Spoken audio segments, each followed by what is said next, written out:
Models by Mark Manson. Part 2 Strategy. Chapter 4 Polarization. In Part 1, we learned that male attractiveness is based on how non needy one is and how comfortable one is in expressing one's desire and vulnerability. We also learned the limitations of attraction and how most of the women in the world at any given time are not going to be compatible with you no matter what you say or do. In part two, our goal is to create a real world strategy based on these real realities so that any man can map out a clear way to improve his dating life quickly and drastically. The goals of this strategy are efficacy and practicality. This is a strategy based on reality, not based on some sort of mythology about unlocking the secrets of every woman or lofty promises to be able to sleep with every single hot girl you ever meet. As a result, the strategy in this book deals with realities that a lot of other men's dating advice doesn't deal with, namely rejection, race, age, appearance, shame, honesty, emotional connection, and did I mention rejection? You will get rejected, but don't worry, it's a good thing. A lot of dating advice, particularly of the performance variety, tries to promise the ability to have S-word with any girl you want, regardless of, well, pretty much anything. You could be a fat slob living in your mother's basement, and with the right 2 or 3 lines, you too can date a lingerie model, as if there's a lingerie model hanging out on every street corner. This is a fairy tale. And not only is it a fairy tale, it's a fairy tale you don't actually want to live. It feeds your neediness. Rejection exists for a reason. It's a means to keep people apart who are not good for each other. Well, the men don't seem to understand that if a woman rejects him because he is short, or because she doesn't like his hair, or because she finds him boring, then he wasn't going to enjoy being around her anyway.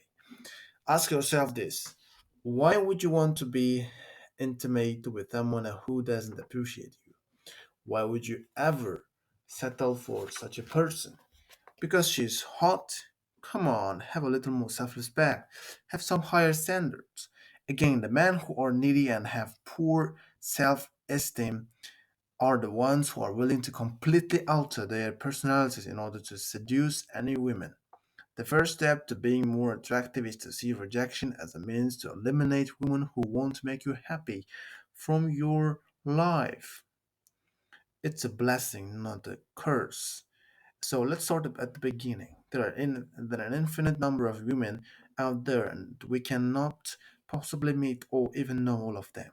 So our first task is to find a way to narrow them down and screen them in a way that we can manage our opportunities better. The three categories of women. Let's start with all of the women on the planet. That's something like 3.6 billion or so.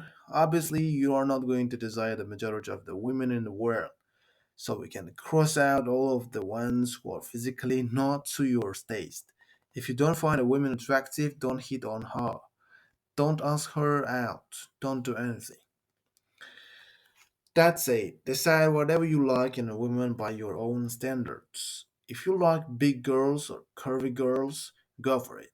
If you prefer black girls with dreadlocks, more power to you. If you like older women or younger women, cool, that's cool. Don't pressure yourself to live up to someone else's standards. And again, for the love of God, if you don't find her attractive, don't pursue her. For practical purposes, we can divide up all of the women you are attracted to into 3 categories: receptive, neutral, and unreceptive. Let's start with unreceptive. Women who are unreceptive are just that they are unavailable and no or uninterested in having an actual romantic relationship with you. The most common reasons that put women in this category are the following: you are far needier than she is, and she is therefore not attracted to you. She has a boyfriend, husband, and is happy in her relationship. There is too much fiction preventing her from being willing to date you, such as a difference in values, difference in interests, bad logistics, etc. And finally, she is not interested or looking for any man at the moment. The way to tell if a woman is unreceptive is if she repeatedly doesn't reciprocate your signs of interest and or shows you signs of disinterest. If you invite her out for coffee and she keeps making excuses to why she can't, then she is unreceptive. If you call her 3 times and she never calls back, then she is unreceptive. If you chat her up and she explains that she is busy and wants to be alone, then she is unreceptive. If you hang out with her and she talks about how frustrated she is with her boyfriend and how you are such a good listener, then she is unreceptive. No exceptions, many men waste a lot of time convincing themselves that unreceptive women may actually like them. A good rule of thumb here is if you have to ask, then that's your answer. That is, there should be no ambiguity here. And if there is, you can quickly solve it by simply stating to her, I think you are cute, pretty attractive, funny, whatever. Want to grab coffee, dinner, or drinks sometime? Problem solved. You'll find out where you are very quickly. But I'm getting ahead of myself. The next strategy is natural. This category can be difficult for men to understand because it's not as common for us as it is for women. Typically a man knows within a few seconds if he's willing to meet and even sleep with the women or not. Women aren't like that. They spend a lot of time being unsure about a when man and need to be swayed on a way or the other. Women in this category are usually women who you've just met or have only spent a little bit of time with. The important thing to know is that women do not ever stay in this category. They eventually polarize one way or the other. If you never make an advance or show interest in them, then they will usually polarize towards being unreceptive. This is the friend zone, which we'll cover in a minute. Neutral women are generally just that, neutral. They will not necessarily turn down your offers, but they won't offer or reciprocate themselves. The jury is still out. They will often tentatively say yes, although they won't seem overly enthusiastic about it. They're still testing the waters, or sometimes they just haven't considered you in that way yet. The goal with neutral women is to polarize them through your words and behaviors. This may mean flirting with them or teasing them. It may mean asking her on a date. It may be as simple as smiling at her from across the room. Whatever it is, the goal with neutral women is to take an action that forces her to make a decision about how she feels about you. Which side she polarizes to is far less important than actually taking action. And remember, if you leave her to her neutrality, she will usually become unreceptive and not see you as dating material. And in the final category, women who are receptive are women who are sexually and romantically attracted to you. You can recognize women who are receptive in two ways. They initiate with you and or they reciprocate your actions enthusiastically.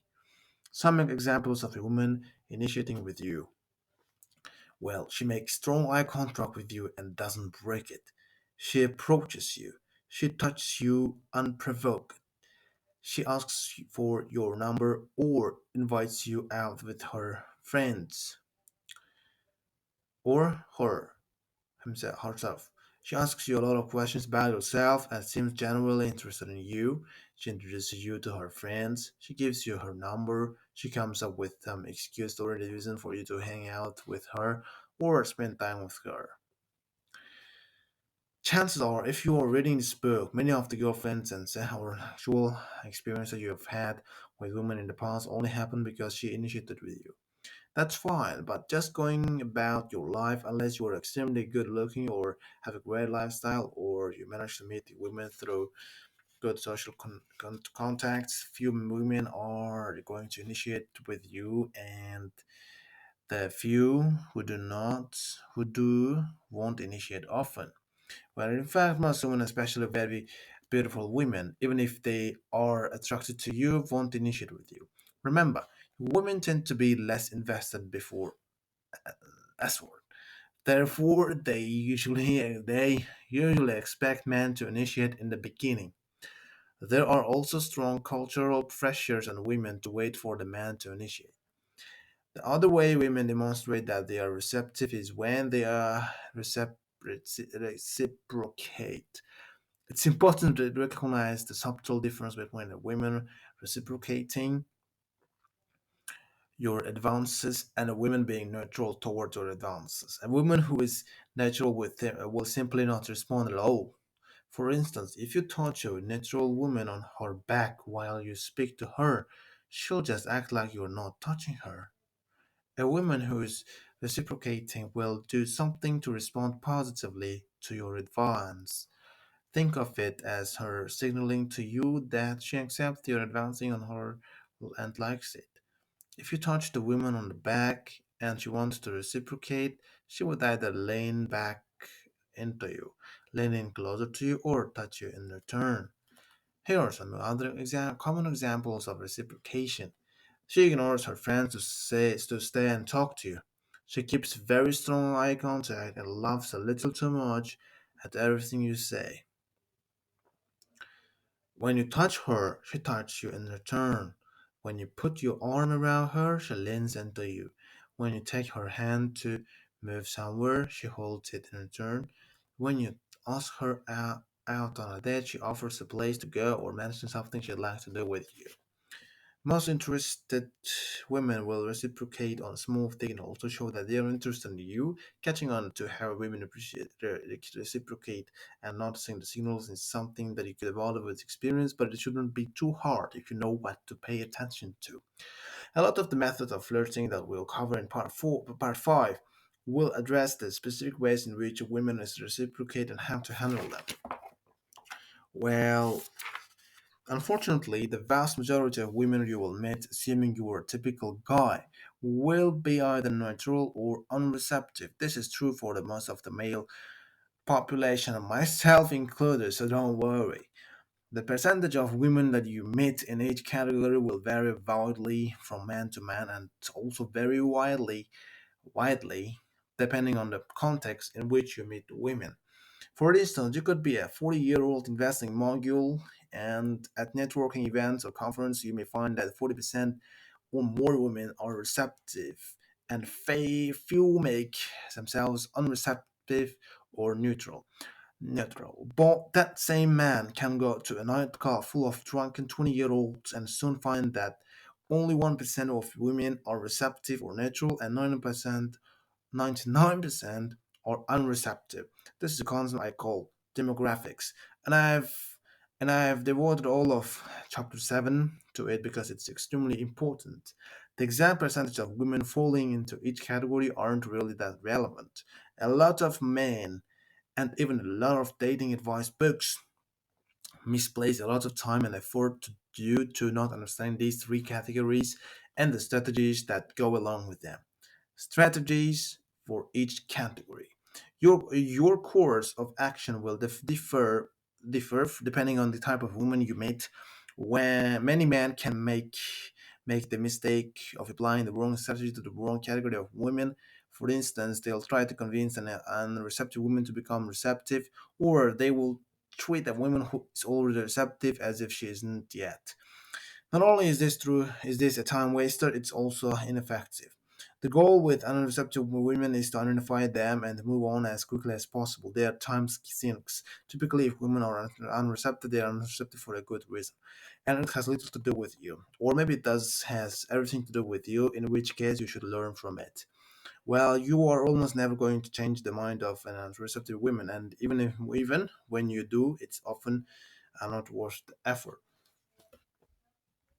I strongly believe in the idea of fuck yes or no. That is, I want women to say fuck yes. And once they've gotten to know me, and if they aren't enthusiastic and excited about being with me, and then I'm not interested in them anymore. So unreceptive women simply aren't worth my time or effort to pursue. They could be great people, and maybe I'll be friends with them. But the minute they are unreceptive towards me, my interests have moved on.